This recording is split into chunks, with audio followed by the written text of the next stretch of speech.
Hey, Scar Not Silent. This is Rodney G on a Saturday edition.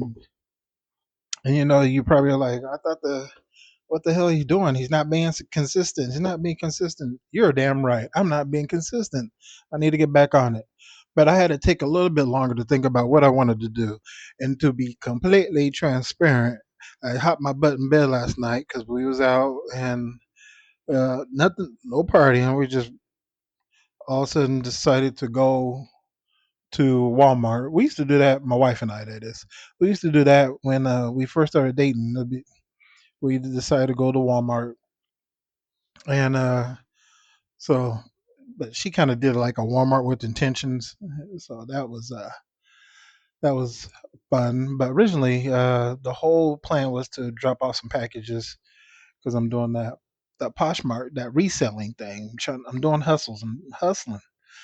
And so I'm getting some sales and had to drop those off into the post office, which is actually kind of airy. It's very like The Shining, going into an empty post office because it's supposed to be closed, right? But there's like the doors open and there's stuff you could touch in there, and I'm assuming there's got to be cameras. But even like the gate that you go to where the postal cars are, the little mail cars, like you go through the gate and you're like right there with all the mail cars. And that's even a little weird because you would think it'd be locked up. So I don't know if the mail service has like routes all night long or they just don't lock it because they're the federal government and they're like, if you touch it, we're going to bust you in your head with a nightstick. I don't know what the plan is. So for them, but for me, walking up into an empty like post office, and I'm not talking about like a little like post office out in the boondock somewhere, like Winslow, Arizona. I'm talking like a post office in the city, and it's a big post office, and there's just nobody in there. And if they're in there, I can't see them. But so that's always an eerie feeling. And I was telling my wife that, and then I just thought about it today. I was like, yeah, it's like walking into the Shining Hotel. So anyway, I know it's not called the Shining Hotel, but you get the point. So this is what I thought I would do because after some deliberation with myself, I was like, all of a sudden I'll just cut it off and be like, that's it, and like never talk about it again. Like so then I thought about it got to be a little more than that, and it was like the time that I did the whole Chat GPT interview, which was cool, but it was very short, like short pieces. So what I decided what I'll do is, and this would probably run until I've mapped it out. See, I was being productive. So this is, I believe, until like July. If yeah, so around July, and then you be tired of my kidney journey probably. But this is not really even my kidney journey because I really don't have any more. So what we're just gonna do is we're just gonna have uh, just some time to just kind of talk about it, in different sections. Like we'll do like several sections of what I've learned, and then some lost possibilities and new possibilities, and maybe a recovery mindset. Just because all that is very integral in the whole process. So, starting with I call them mini sessions. So I'll just call them seasons. So there'll be like quick seasons. So we'll officially be going to season 3 right now, and it's what I've learned. And so this is be like episode 1 of what I've learned. Although it's just reality is gonna be like season episode 48 or wherever I'm at right now. So what I learned about waiting, I feel like I've waited all my life for stuff. I I think waiting has taught me patience, although I probably had learned it much, much before then, in some strange way. I don't know. And it maybe has to do like my parents are really like mild mannered to the point that they could be perceived as being boring a little bit. Um, So like my dad's very calm. I'm very much like my dad in a lot of ways actually, but he's very calm. And even like if you get in trouble, like you get a whooping calmly. Now, only time like he wouldn't is be like if he was drinking, then he'd be a little more animated. But if he was sober, and he never drinked in the house, so it was always like if he was going out, then come home.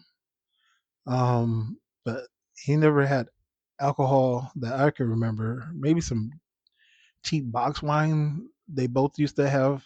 My mom and dad would have like some box wine once in a great while, and then that stopped. But then my dad would go out and drink, and so he was never like a home drinker. And my mom wasn't a drinker, um, at least since I was growing up. She wasn't. I don't know in her youth what she did, but um, so but they were very calm, both of them, very mild mannered.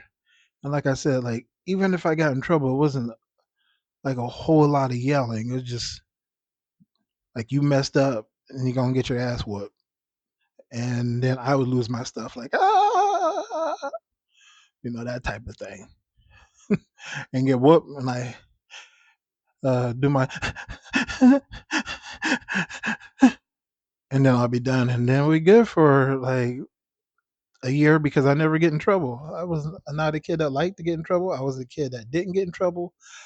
So all of that might have been learning patience and not being able. Well, I'm able to making a choice of not driving has also taught me patience because if I decide I want something, it was either walk and go get it to the grocery store or to the usually it was the convenience store, um, which was a nice one of those stories from the old person tell you I had to walk in snow and go over the bridge and get to the quick trip, and that was just to get a hot dog, and then I would walk back, or that story. Or if you go the other way, it was like to the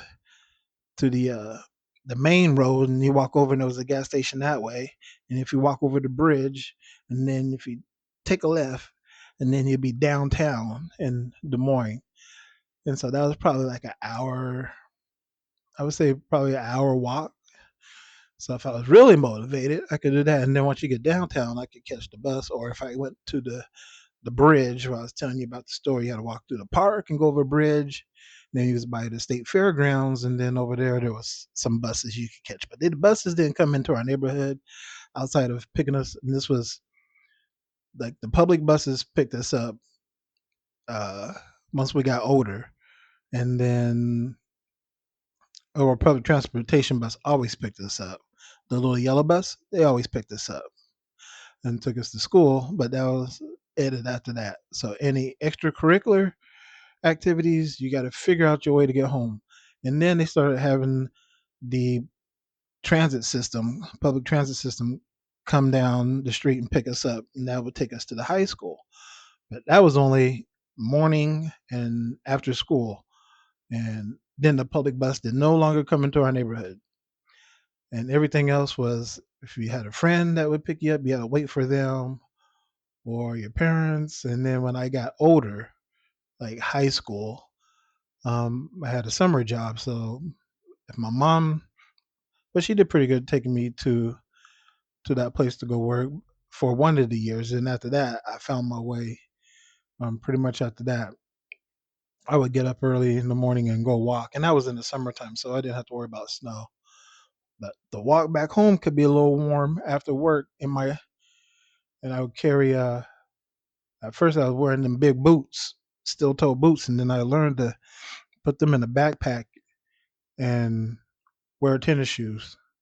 But a lot of times I had friends sometimes that would come pick me up because they would work somewhere and just pick me up. But you taught patience, and sometimes your friend would maybe get him a burger or something and be out for half an hour, and you sit there by yourself looking at the squirrels play, contemplating life about driving, and then after 30 minutes, when that car pulled up, you stop thinking about driving and jump in, and never give them no stuff about it, because I was on their time.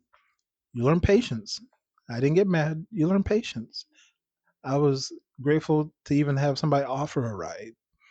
And just growing up throughout life with this kidney disease and all the other stuff that happens, like once you get the kidney disease and all the appointments, all that is basically setting. There's no more, like being a doctor.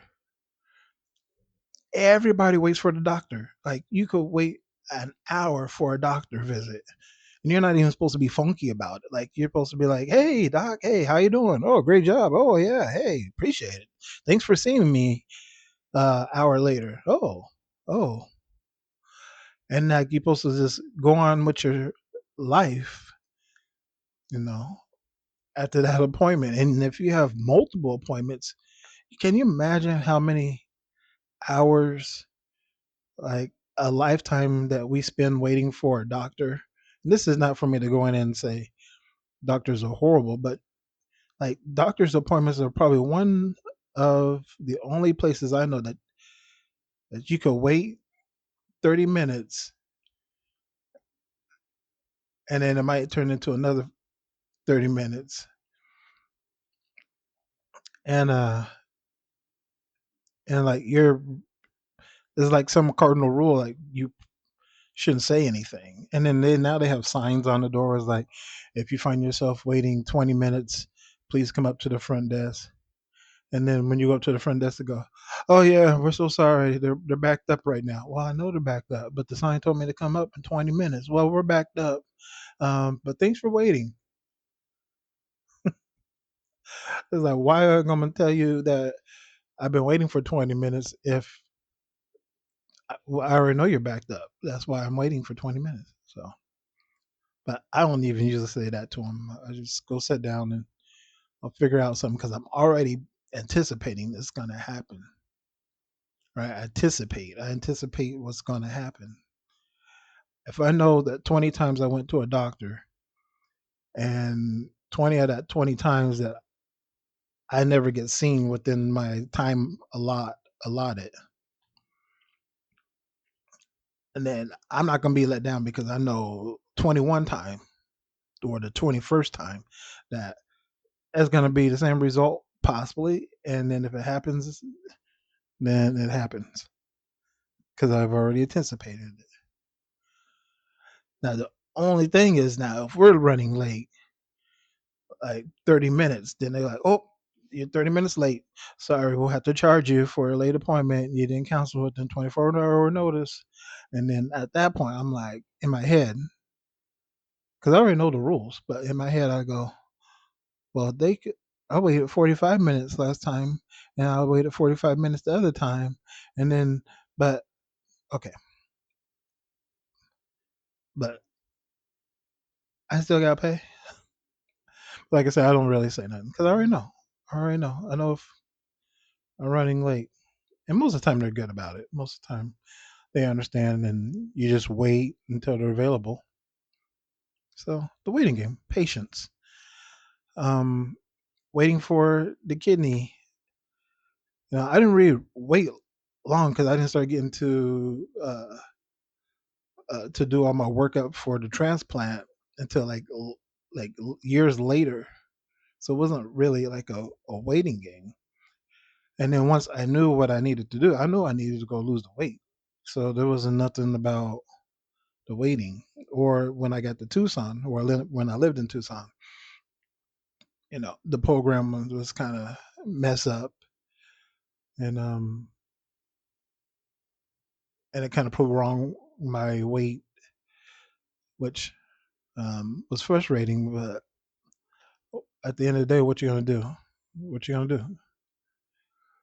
Um, and you could advocate for yourself, but you just know that you're going to most of the time have some type of weight, and being patient is uh, what I've learned, And also, if I have other things I could do in between those times, to be productive as well.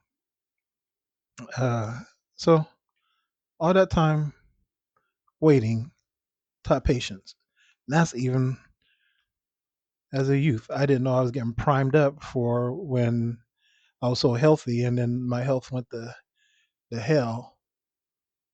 That I was going to continue to wait, and those lessons in my youth taught me the lessons to apply it in adulthood. So full circle. I would like for you to share with me some times that you had to wait and what you've learned from those waits. And maybe you didn't learn nothing. Maybe you learned to get more pissed off when you're waiting. I don't know. That's possible. Or some of the ways that um, you thought you could handle that better. That would be awesome. You can share that with me. You can share that at scarred not. So I'm going blank. Scarred not silent at gmail.com. So go ahead and share that with me. Some of your waiting and the results, and maybe it was a different result than myself. And then did and also share like when you was a youth, did you still have those same characteristics of being impatient, or was you always a patient uh, youth? And how has that translated into adulthood? And maybe you're a youth right now listening to me. So where are you learning about waiting? And if you have to wait in this days and age, you don't have to wait for a whole lot. I went ahead and got me one of those little fabric shavers because my wife lost the other one. Nowhere in the world I could find that shaver. So this one's gonna be hidden. Um, so I have Amazon coming tomorrow to deliver it. Only got to wait a day. That's not bad. So with that all said, you could go ahead and listen to this, see if you could apply it to yourself. And if you're going to listen to it tomorrow or today, because I'm going to put it in today, you will probably have a purpose because wake up, you have a purpose. Bye.